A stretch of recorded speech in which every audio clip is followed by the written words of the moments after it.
பெரிவாச்சரணம். தெய்வத்தின் குரல் முதல் பாகம் சாப்டர் 9 பக்தி என்ற தலைப்பில் மூர்த்தி வழிபாடும் முற்றிய ஞானமும்.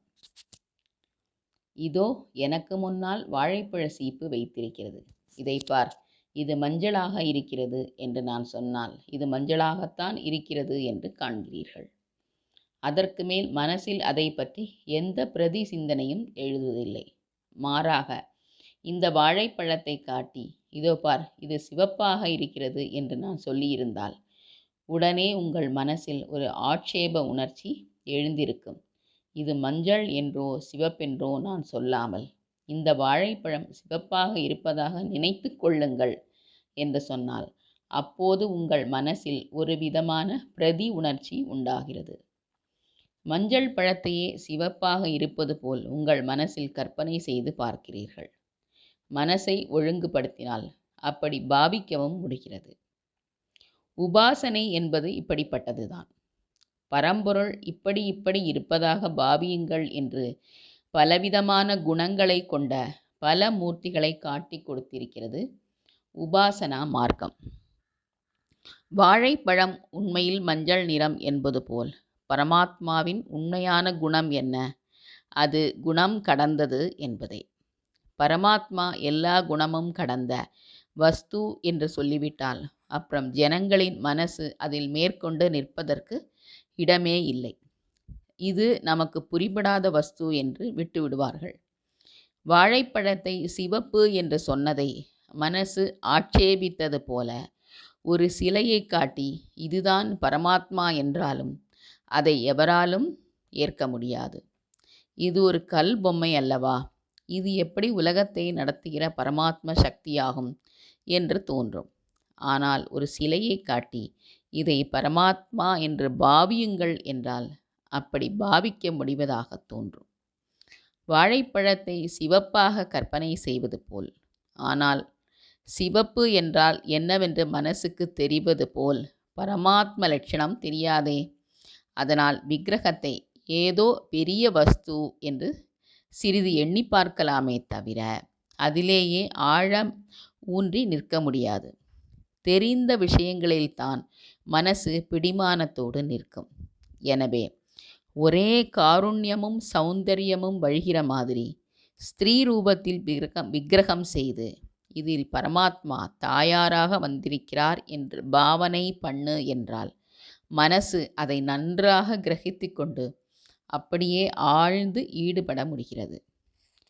குணமற்ற பரமாத்ம வஸ்துவிலிருந்துதான் அனந்த கல்யாண குணங்களும் வந்திருக்கின்றன.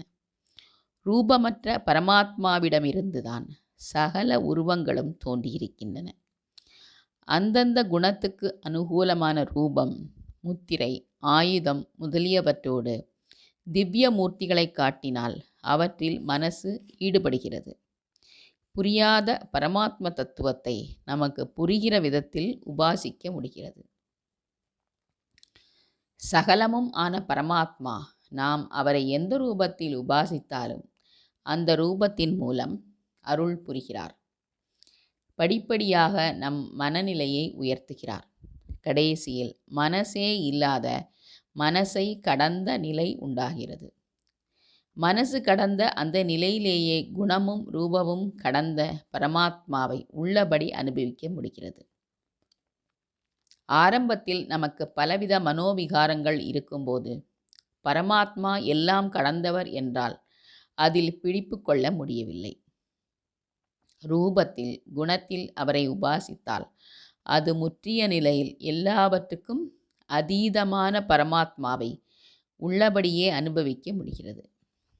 மஞ்சள் பழத்தை மஞ்சளாகவே பார்க்கிற போது மேற்கொண்டு மனசுக்கு வேலை இல்லாதது போல் பரமாத்மாவை பரமாத்மாவாகவே பார்க்கிற போது மனசுக்கு வேலை இல்லாமல் போகிறது. உபாசனையின் போது பரமாத்மாவாகவே இப்படி பாவனை செய்தால் அதற்கு இன்னின்ன மந்திரம் ஜெபிக்க வேண்டும், இன்னின்ன ஆச்சாரம் வேண்டும், இன்னின்ன பூஜா பத்ததி வேண்டும் என்று விதிகள் இருக்கின்றன. பாவனை போய் அவரை உள்ளவாறு அறிகிற போது எந்த விதியும் இல்லை, செயலும் இல்லை. சரீரம், மனசு இவற்றின் காரியமாகிற உபாசனை இப்போதுதான் அனுபவமாகிற ஞானம் என்பதாக பழுத்து விடுகிறது. இந்த ஞானம் நமக்கு ஆரம்பத்திலேயே வந்துவிட்டதாக பாவனை செய்துவிடக்கூடாது. உபாசனையே பெரும்பாலான ஜனங்களுக்கு ஞானம் பெற உபாயமாகும். திவ்யமூர்த்திகள் நாமாக செய்கிற கல்பிதமான பாவனை மட்டுமல்ல, பரமாத்மாவே மகான்களுக்கும் ரிஷிகளுக்கும் இந்த ரூபங்கள், மந்திரங்கள், விதிகள் எல்லாவற்றையும் அனுகிரகித்திருக்கிறார். பரமாத்மா வாஸ்தவமாகவே இப்படிப்பட்ட மூர்த்திகளாகி அவற்றை அடைகிற மந்திர யந்திர தந்திரங்களாகவும் ஆகியிருக்கிறார். எனவே உபாசனை முறையை நம்பிக்கையுடன் சிரத்தையுடன் பின்பற்றினால் நிச்சயம் ஞானத்துக்கு வழி உண்டாகும். ஞானம் வருவதும் வராததும் இருக்கட்டும்.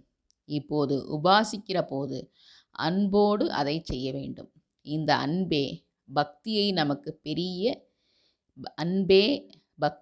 நமக்கு பெரிய நிறைவை தரும். அதனால் பகவானின் எல்லையில்லாத அன்பையும் அனுபவிப்போம். அதுவே பெரிய ஆனந்தம். இதற்கப்புறம் அவர் இஷ்டப்பட்டு அத்வைத ஞானம் தரட்டும், தராமல் தான் இருக்கட்டும். அதை பற்றி இப்போது கவலைப்பட வேண்டாம். நாம் செய்யக்கூடியது பக்திதான். இதற்கு பிரதியாக பெறக்கூடிய பகவத் அனுகிரக ஆனந்தமே நமக்கு போதும். பெரிவா சரணம்.